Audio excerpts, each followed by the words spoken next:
gets a lot of money for that. Oh, really? Oh, Yeah, yeah, like the announcer. Are we live? Hello, hello, everybody. We were just talking about the Let's Get Ready to Rumble announcer. Big fan, number one fan, actually. he gets. I think the last time I read it, he gets $500,000 just for saying it, and he patented that, so no one else can say it. Oh, okay, well, that down. He opened for Andrew Schultz. Oh, he did. That's Oh, cool. yeah. Anywho, that's not what we're talking about today. Welcome, everyone. For those of you who do not know us, we are with a lovely company called Career Sprout that helps people land 200K to 500K plus job offers in the US in the tech industry. And normally we go live on Wednesdays at this time. And today we are doing a special live where there's no theme of the day other than job search and jokes. And so this is your opportunity for any job search questions you have from your audit, from your resume, ideally not your resume. We don't like those. Networking, interviews, salary negotiation, all the things. That's what today is for. But before we dive in and before we even get to the joke, I think the people are going to want to know about your background, G-Val. I'm in like the most zen state ever. For those of you who are in California, you've probably heard of this place. It's called Big Bear. That is where I am. I try to come up here at least once a year or once every other year for a few days, and I do a completely solo trip. Well, it's actually not solo. If you can see, there's my dog right there. She and I come up here, and I just come here to like chill out, zen out. And I do one of my favorite things, which is off-roading. Um, and I did that yesterday. So that is where I am. This is not my normal background. It's not virtual. It's a real thing. So yeah, that's where I am today. And my lighting is weird, but anyway, I'll change that. All right. Well, All they're not here right. for the lighting. They're here for the jokes. So let's move it along. All right. Today's joke, this joke of the week. I actually have like 20 jokes that came in from a very lovely lady. I don't know if she wants to be anonymous, so I will not share her name, but I just want to say I appreciate the human being with the initials SD. Today's joke of the week is What is it? brrr. That was my drum roll. Why did the golfer bring 2 pairs of pants?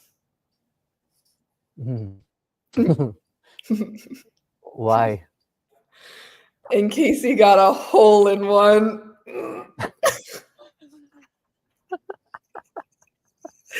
Hey, that's good. That's a good one. All right, we'll just stick with Do one you have for another now. one? Oh, Oh I no. have like 30 of them, but I think Oh, one is. there she is. It's Stephanie Douglas. This is Yeah, that's who it's from. Hi, Stephanie. Thank you for that good one.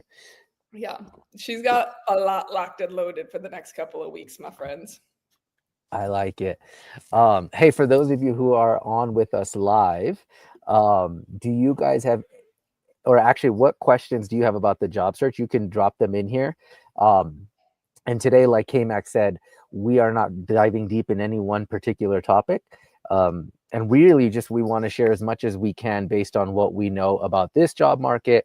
And as a disclaimer, K-Mac and I always want you guys to know that what we say we don't even think is set in stone. We know there's a lot of great advice out there.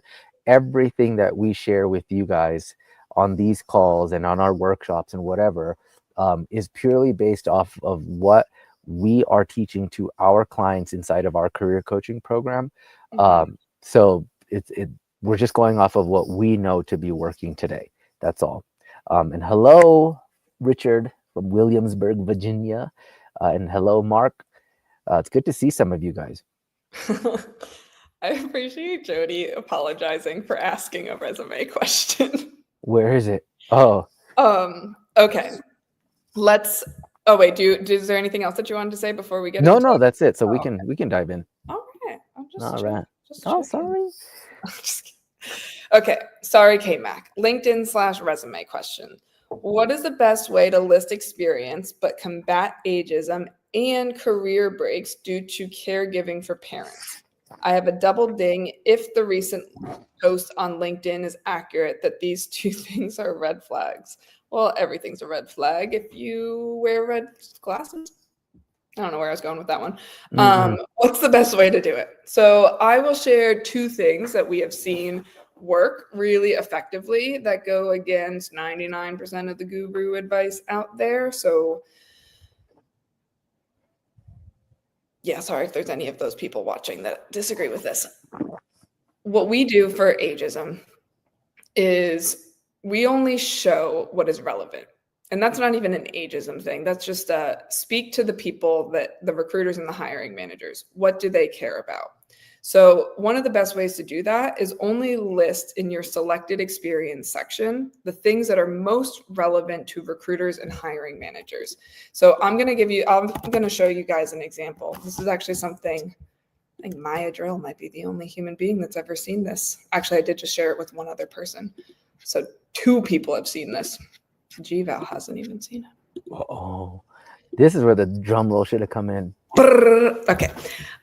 So for example, if you are product, I can't see what role you are, but if you are in a product role, in a product leadership role, let's say, the recruiters and hiring teams are going to care about specific things: strategic scope, your executive collaboration, team structure, hiring and development, cross-functional leadership, measurement, outcomes, vision, roadmap, blah, blah, blah, blah, blah. They care about these things. How do you know what they care about? Well, it's the things that are repeated over and over and over and over again on the job descriptions of the one target role that you're targeting. And so if you are a product leader, for example, then you're going to want to only include the things that are most relevant to the level role that you're targeting. And I'm just using product as an example because this document was pulled up.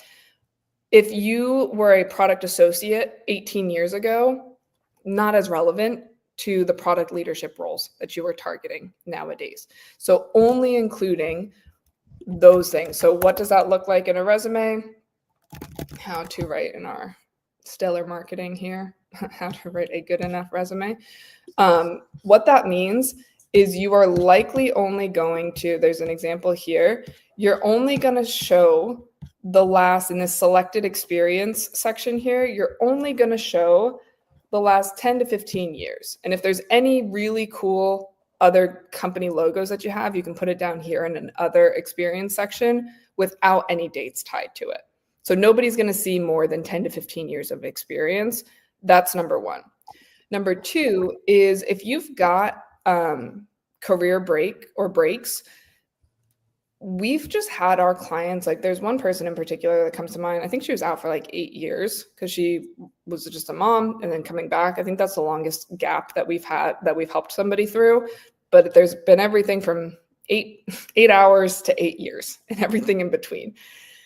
All they did was they wrote about the cool things that they did. If there is like a real gap, they wrote about some of the cool things that they did and any relevant trainings or relevant things that they were working on during those times. They didn't try to hide it. They didn't try to lie. If they were consulting, then they just lumped all their consulting experience together and only talked about the things that were relevant. We've helped multiple people get jobs after career sabbaticals where the thing that they put on their resume was like traveled to India to learn how to do yoga and like just wrote down the cool experiences that they had and then recognize the fact that the resume is not the thing that was ever going to get them the job in the first place. The only thing that we care about with the resume is that there's nothing on there that's going to prevent you from getting a conversation. The interviews, especially in this market, at least from our experience, are all coming from building relationships, either activating, your old network or building new relationships with people who work at the companies you're interested in and who are hiring for those roles. And that's all. It's a very long answer to hopefully answer all of the resume questions that come up now and in the future. Anything you want to add? No, I am dropping the guide, you guys, that Katie just shared. So that's the link if you want. What's really cool is Katie put a lot of time and effort into this. One of the things you'll find is if you scroll through it, what's really cool is there's a a lot of already pre-written resume templates that you Yeah. can use. We don't have them for like every career. We kind of have it for like the ones we coach on, which is product, program, project, strategy, and ops, and data analytics, etc.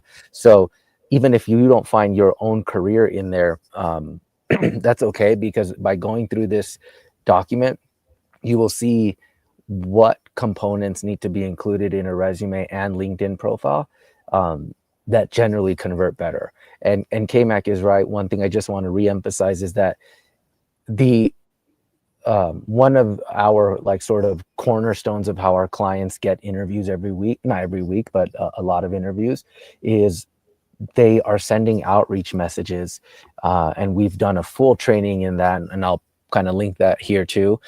We have a whole training. It was a 3-part workshop on how to land interviews without applying that we did, and it actually it was really well received. But one of the things we talked about in that workshop was you can't expect outreach messages to work if your LinkedIn profile, which by the way is way more important than your resume, does not align to the job you're going after. Yeah. So just wanted to kind of share that. So like, this is the second step, right? The first step is getting really clear on what you want to go after and why. Yep. And then the second step would be to make sure you're marketing your background to that. Somebody asked here, oh, I just appreciate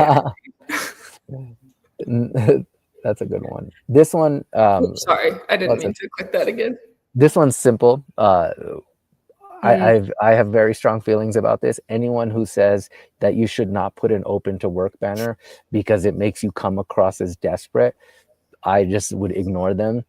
Literally, I would say what, like a really high percentage, over 90% of our clients are all unemployed.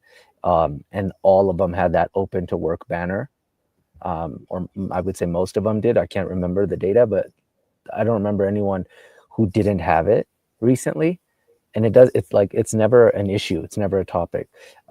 You're just basically telling the world, like, here's my current situation. And the one analogy I like to use here is when you see a company posting a job that they have open, are they desperate?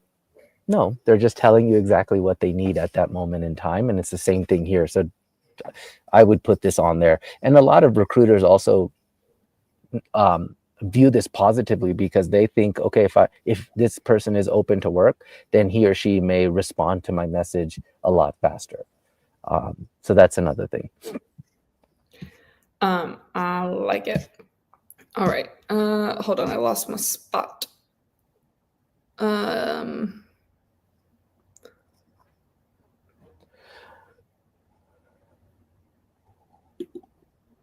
lost my spot, so I'll just Okay. click on this one while I scroll back up. I was recently advised that if I had a relevant experience / story, even if it's from a role that's so long ago that's not on my resume, just to tell the story. You don't need to mention the company or the date of the event. I would say Yeah, that's great advice. totally accurate. Yeah.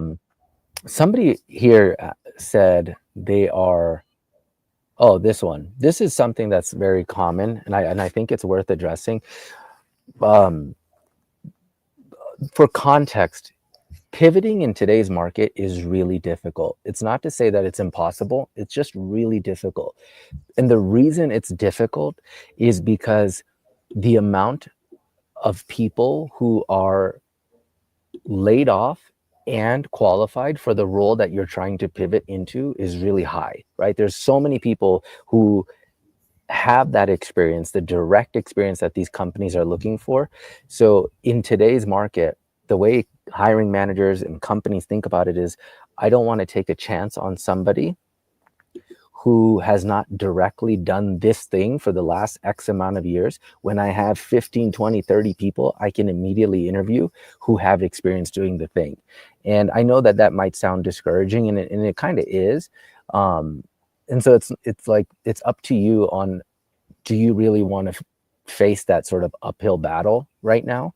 The one advice or piece of advice that I think might be helpful is, you could target companies that are large enough that would allow you to internally make a pivot at some point in the near future. And getting your foot in the door with that company using your strongest skill set is your best bet. And so, for example, we have a lot of clients who've wanted to get into product management, but they've been program managers. And that's a pivot that's totally doable. It's just not as easily doable in this market. So instead, what they've done is they've gone to companies like Coinbase. I remember there was one, I think she did it at Coinbase, where she went in as a program manager first because that was her experience. But in the interview process, and then while she was there, she made it abundantly clear that she wanted to get into product. And because that company is large enough, they did end up putting together like a little internal roadmap on how she could pivot internally. And I think that would be a better bet because one, you secure a higher income because you're getting into that company with your strongest skill set.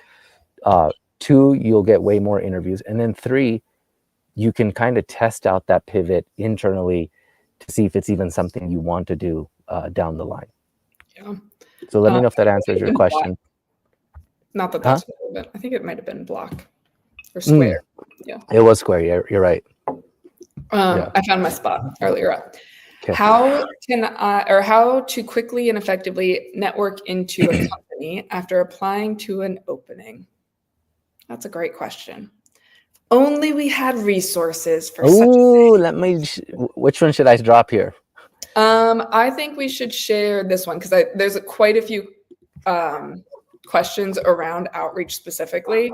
This is something that we have and we could spend multiple weeks covering. So we've put together this how to land interviews that talks about not only how to find the companies, who to build relationships with, how to find the right folks to build those relationships and what to say to them, and the cadence of what to do. There's a little Figma chart in there for any of my visual friends.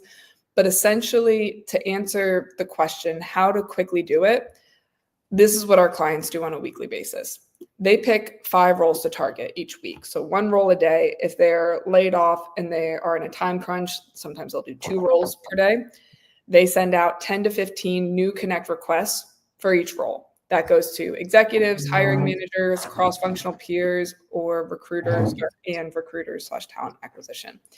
They also reach out to anybody they know that could potentially make an introduction and or just send some gratitude and or exploratory call messages.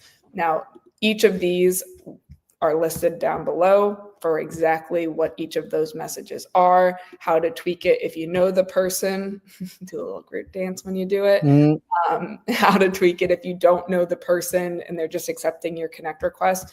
We go in detail, and if you're like me and you prefer a video walkthrough or visuals for beyond just the Google Doc, then there is also this outreach launch session right here where we walked through, actually the person who created this, Catherine, she came on a live session with us and walked through exactly how to do this. Of course, if you are not clear on your one role and you don't have your LinkedIn profile updated to talk about what's relevant to that role, it is very unlikely that your outreach is going to work. So it is very important that you do this pre-outreach or pre-networking, whatever you want to call it.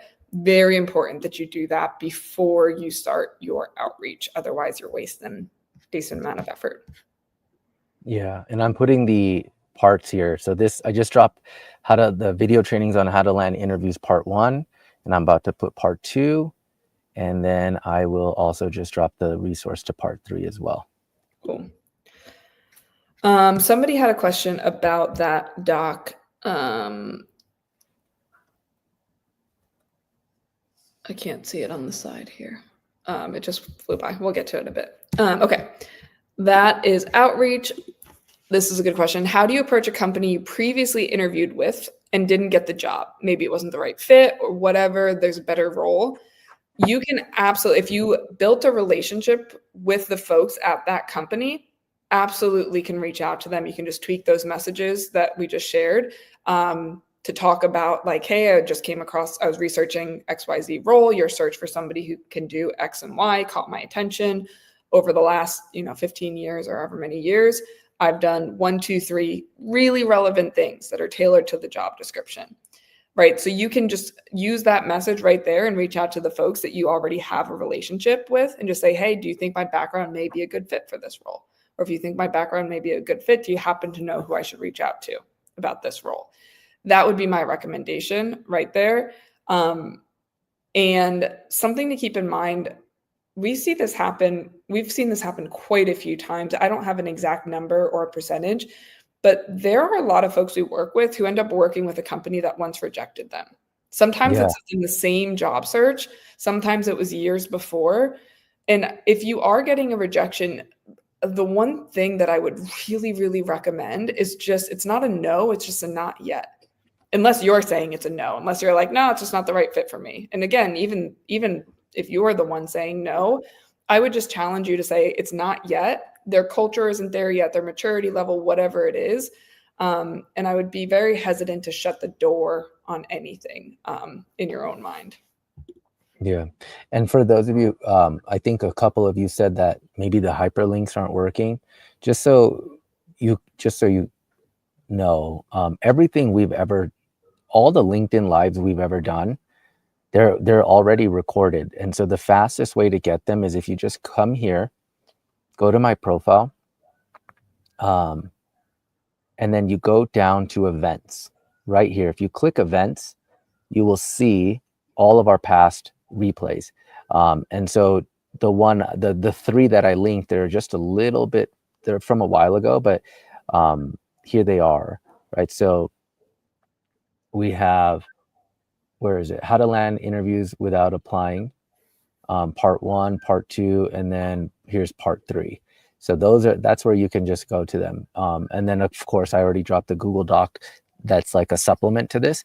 So for any of you who want to see any of our past replays or lives or workshops that we've done, you can find them all right here. And then I'll drop this too. Another place we constantly share resources is on our website. And every single week we send out a newsletter, typically on Sundays, where we send a lot of different resources and strategies and things like that as well. So you guys can go there, and I'll drop the link to our newsletter below if you want to sign up for that. Cool. Let's see. Somebody said, based off my networking test on LinkedIn, it seems networking with second level connections are working better if I'm choosing exploratory call message versus role specific message. Awesome. Yeah, we usually, with our clients, there's usually one that works better. It's not the same across the board though. So that's why we recommend split testing, see what works best for you. Once you've sent, 50 to 100, you should have enough data to know like, oh, okay, this one's working better, or maybe they're working equal. You can just double down on what is working and do less of what's not. And Boris has a great question. The answer is largely yes. We advise to our clients that your LinkedIn and your resume should largely just mirror there, because the reason for that is we just found a market which is way more important than your resume. And the reason for because LinkedIn is today's sort of and so sometimes what recruiters have said is your LinkedIn profile not have X, Y, Z information about your resume. So you don't want to give them any reason to create doubt in their mind. Hey, Gaurav, I think your connection is breaking up here. I'll do a better. Come back. All right. While he is coming back to us, I'll give you the short answer. And when he comes back, if you guys weren't able to hear that, he can elaborate a little bit longer. The short answer is yes. You are our clients. Once we've written the resume, it's just literally a copy and paste from the resume to your LinkedIn profile. And that document that I shared with you, or that Gaurav shared with you earlier, it actually walks you through exactly what maps to what. You'll see here, step 7, I think it was, or step 8, updating your LinkedIn profile. You'll update your headline. That's one thing that's not on your resume. And then you're just going to copy and paste for your about section. You're going to copy and paste those things. For your role history, you're going to copy and paste your responsibilities and your accomplishments. And I believe what Gaurav was sharing before his internet got choppy was part of the reason why we do this is when you send a message, or even when you submit your resume to a recruiter or a hiring team, usually one of the first things that they do is click on your LinkedIn profile, because your LinkedIn profile has the social proof. There's plenty of people who have 18, different resumes, or they are stretching the truth on their resume, but it's hidden, so nobody knows. Whereas you can only be one person on LinkedIn, and you only have one profile. You can only tell one story there. And people are far less likely to stretch the truth or say something that's not true, because their company can see that as well. So there's a lot of psychological benefits, a lot of value in you putting your LinkedIn, having your resume and your LinkedIn profile mirror each other. So that is that. Let me know if there's any follow-up questions on that, and we will just keep moving and grooving until G gets back here. Oh, look who it is. I'm back. Did I miss anything awesome? We didn't really hear anything that you shared, so I did my best to guess at what you were saying. You can catch the replay, see how good you think I did. I could do that. Cool. Okay, so same question here. We just answered that. I would recommend having just as much detail on your LinkedIn profile. Jason said, what advice do you have for somebody who's been with a company for 30 years and you're now on the job search? This is a great question. This is one of those times where you can look at heads and tails of the same coin. There are some people who have been at a company for 3 months and 3 months and 3 months, and they would kill to be at a company for 30 years. Then there's people who've been at a company for 30 years and look at people who have been jumping around and like experiencing these new things, navigating the job market multiple times. There's pros and cons to both. So the way I would recommend approaching it is you likely have a strong network of folks or a strong alumni network of folks who worked at the company that you've worked at, and just looking at those people, activating those people, and then following the exact same steps that we talk about. What is the next role for you? That's step one. Audit your career the last 10 to 15 years, give or take. What are the things you've really enjoyed doing? What are the things you haven't enjoyed as much? What is the role that makes sense for you to step into next? Oftentimes that may be one role above you. It could be just a sidestep, depending on where you're at in your career. Write your resume and your LinkedIn profile to match that one role. Then do your targeted outreach using the resource that we just shared. Prep and practice out the wazoo for your interviews. You'll sound like a crazy person talking out loud to yourself for the next couple of weeks. And then when it comes time to negotiate your offer if needed. Otherwise, accept it and celebrate. Send us a little group GIF when you do. Obviously, that's very oversimplified, but we have really in-depth resources. The thing I would just say is it's the exact same as if you had been, searching previously over the last 30 years versus just doing like this. The process is going to be the same for you. You likely just have some stronger roots and stronger connections that you can tap into. The other thing I'll add to that is we've had a lot of clients. Well, I actually know a lot of people personally too, who've been with one company forever, if not like that's the only company. And my guess, Jason, and you can confirm it here if you want, is you likely haven't held one role at that company. So you probably did a lot of different things. And so I know where the confusion can come in, because it's like, if I did so many different things, then what the hell should I put on my resume? Should it be everything, one thing, whatever? And what we'll tell people is like only really date back to the last maybe 10 to 15 years, because those are the things that are the most relevant. And then market your resume or your LinkedIn profile, and your LinkedIn profile actually, to speak to the role that you're targeting next. So for example, I'll just give you a good friend of mine. He's actually one of my old bosses. I'll show you what I mean exactly. So if you, here, I'll go to this one. And if my connection slows down, Apologies, I'm in the woods, dude. So if you Dude. look at Carter Lee, this guy taught me so many things. It's funny. But if you look, Carter was at Overstock for 20 years. CAO, CTO, VP, etc. But if really he doesn't talk about all the things he ever did, he's only focusing on the roles he most recently held. And his LinkedIn profile is not the best by any means, but he was so well connected that even when he finally got laid off here, he was able to get this job pretty quickly because of his network. But again, the point here is to remember that he didn't need to talk about every single job he had, nor did he talk about every single thing he did. He only kept it to the last, like maybe 10 years where he held the most high impact roles. And that's all that mattered for him to get this role up here. And for those of you who are wondering, when you think like, well, I don't have that many connections, I would respectfully push back on that, because that's what Carter thought. And what I told Carter, I was like, hey, Carter, look back on everyone you once worked with at your time at Overstock and go see where they are now.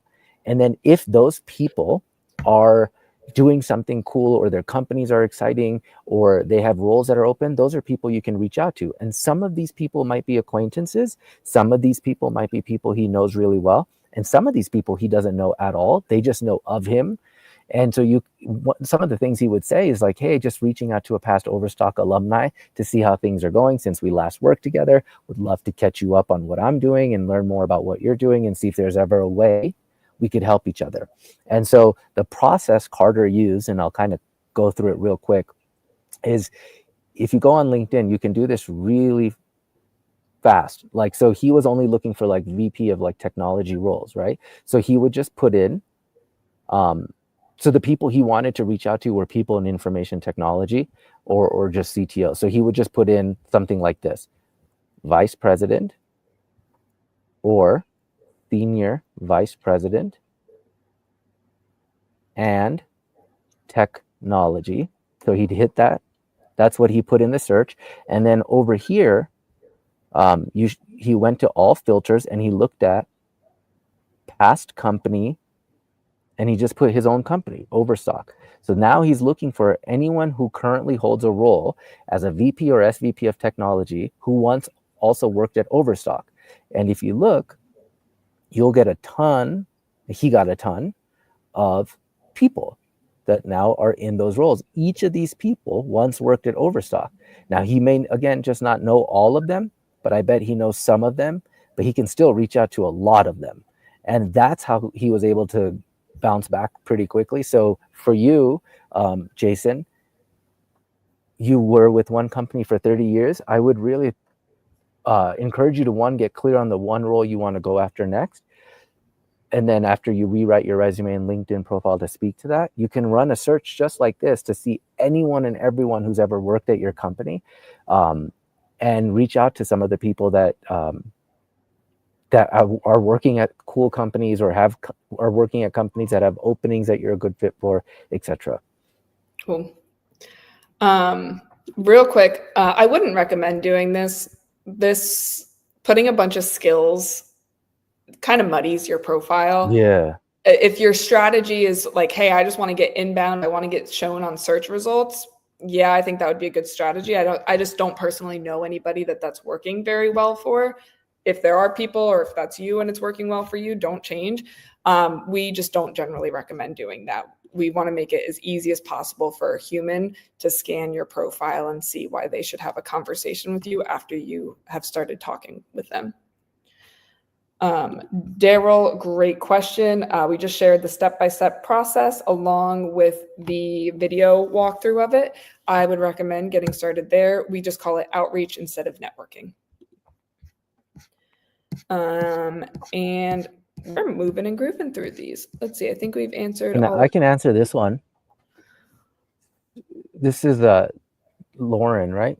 This is a good question, because a lot of people always wonder, how do they make the most of these sort of like either informational interviews or exploratory calls, as we call it.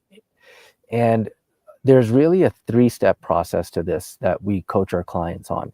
So if any of you are reaching out to somebody and you're trying to network with them, and that person, I'll give you two scenarios. The person you're speaking to has a role at the company, and then the other person you're speaking to doesn't have a role at their company. Here's the best way to structure these calls. So think of this more as a framework, not like a script, okay? So we think of this as a 3-part process. And part 1 includes setting the agenda, and then having them talk about themselves. So 80% of them is in part 1 is them talking, 20% is you talking. And this is how it would sound. I'd be like, hey, Katie, thank you so much for making the time to speak with me today. The reason I wanted to chat with you was because I had a chance to go through your profile, and I love the way you were able to navigate from program management into product. And then since then, you've grown so much. I'm very curious what went into that pivot. What are some of the things you learned through that? And what are some of the things, you would advise somebody like myself who's also making or wanting to make a similar pivot? What's kind of advice would you give to me? And then from there, I'm happy to tell you a little bit about my background, and see if I can pick your brain on, or get any thoughts you might have. So there's a saying that my mom always used to say, is like, nobody cares about how much you know until they know about how much you care. And so this is why we start with them. Learn about their journey. Learn from them, seek their advice on like the lessons they learned, the mistakes they made, what worked for them, what didn't, and anything that they're saying during this journey, like when they're telling you about their journey, if something excites you, ask them about that, right? So this is like try to have a very authentic, genuine conversation. And what happens is naturally from that, they'll say, so what about you? Tell me a little bit about you. So now we're going into part 2. And this is where you get to, I call them, have a practice swing. So this is where you can start practicing your tell me about yourself. Like, here's what I've done, here's what I've learned, here's what I've achieved, here's what I'm trying to target. Where I feel a little stuck or muddy is this, and I was hoping maybe you can give me some clarity around that. Ask and then tell them, right? So now that they realize, like, you just took all this time to learn about me, you showed a sincere interest in me, now I'm showing a sincere interest in you. You're asking them whatever you want to ask them, telling them whatever you want to tell them about your background. And then at the end, this is part 3. Now you close with a call to action. And the call to action differs. So if I'm speaking to Katie and she works at a company that has an opening that I know I'm a good fit for, I would say, and by the way, K-Mac, or I would say Katie, I would say, before we wrap up, I did see this job at your company, and I'm curious on a couple of things. Number 1, do you get any referral bonus? Because if you do, I would love to go through you. And if you don't, what would you advise as the right next step? Do you think I should reach do you know the recruiter who's working this role? In addition to just applying, and I'd love to kind of see if there's anyone I can chat with directly, anyone that you think I should reach out to. And if she doesn't, that's the close, right? And then if she works at a company that doesn't have an opening, I would just say, K-Mac, is there anyone in your network, based on what you know about me and the roles I'm targeting, is there anyone in your network you think I should reach out to directly that might kind of help me get more clarity on this search, or maybe move the needle a little bit? And then she'll say one of 3 things. Either she'll say no, or she'll say yes, reach out to so-and-so and so-and-so, or she'll say, actually, why don't you send me a little blurb about your background and I can forward it over and make the intro myself. That's how we handle these calls. And then we always conclude with making a deposit. So we don't only want to go into these calls just trying to take, we want to give. And it can be as simple as saying, thank you again so much for all of this information. I don't take it for granted. Is there anything I can do today to help you out? And if not, please never hesitate to reach out to me if I can introduce you to somebody in my network or help you in any way. That's like an informational interview that typically converts well, because we were clear on what we were getting them on the call for. We took the time to get to know about them. We practiced and told them about us and what we're looking for and where we feel stuck. And then we made a very clear ask at the end. So when you do it this way, it's authentic, it's genuine, sincere, and it won't ever feel icky. And because you kind of set them up correctly, they're not going to feel weird that you asked them like to make an intro or to about a job you're interested in. Like that's the purpose of the call. So the agenda and the expectations were set up front. Nice. Yeah. I know that was a bit of a long one. Yeah, I also just want to call out. She's saying that she didn't hear back from 20% of the people that she reached out to. That means you have an 80% response rate. You don't need to tweak anything. You're great. You probably just need to actually send more messages. Yeah. For reference, we don't ever troubleshoot anything inside of our program unless their conversions dip below 20%. And so if you think about that, they're sending 100 messages and 80 people are saying nothing.